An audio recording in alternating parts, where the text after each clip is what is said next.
Guys, welcome back to Little Angeles.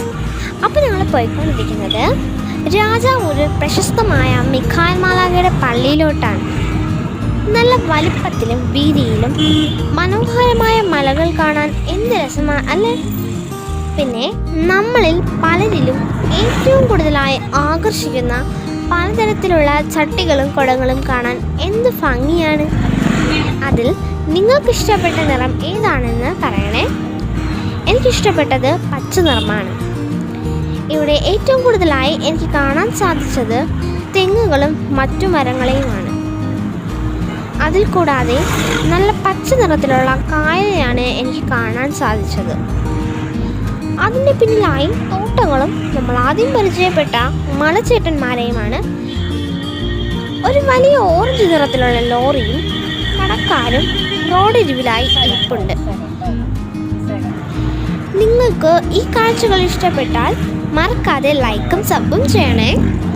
പിന്നെ എന്നെ ഏറ്റവും കൂടുതലായി ആകർഷിച്ചത് പ്രകൃതിയാണ്.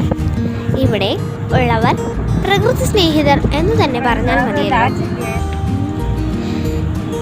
കുറച്ച് സമയത്തെ യാത്രയ്ക്ക് ശേഷം വീണ്ടും റോഡരികിലായി പലതരത്തിലുള്ള സാധനങ്ങളുമായി കടകളെത്തി. ഞങ്ങളിപ്പോൾ സഞ്ചരിക്കുന്നത് ഒരു പാലത്തിലൂടെയാണ്. അതിനരികിലായി നിറയെ പനകളും നിൽപ്പുണ്ട്. എനിക്ക് തോന്നുന്നു നമ്മൾ എത്താറായല്ല. അങ്ങനെ കുറേ സമയത്തിൻ്റെ കാത്തിരിപ്പിന് ശേഷം നമ്മൾ പള്ളിയിലെത്തി. കുറച്ച് സമയം മുന്നിലിരുന്ന് പ്രാർത്ഥിച്ചു. ഞങ്ങൾ വന്ന ദിവസം മിഖായേൽ മാലാഖയുടെ തിരുനാൾ ദിനമായിരുന്നു. തിരുനാളായതുകൊണ്ട് പള്ളിയിൽ നല്ല ജനക്കൂട്ടമായിരുന്നു. അതും കൂടാതെ ഇവിടം ഒരു തീർത്ഥാടന കേന്ദ്രം കൂടിയാണ്. നിരവധി അനുഗ്രഹങ്ങളാണ് മിഖായേൽ മാലാഖയിൽ നിന്ന് പലർക്കും ലഭിച്ചിട്ടുള്ളത്. ഇവിടെ വരുന്നവർ വെറും കൈയോടെയല്ല പോകുന്നത്, മാലാഖയുടെ അനുഗ്രഹത്തോടു കൂടിയാണ് പോകുന്നത്. ഇപ്പോൾ നമ്മൾ കാണുന്നത് ചക്ര പ്രദക്ഷിണമാണ്.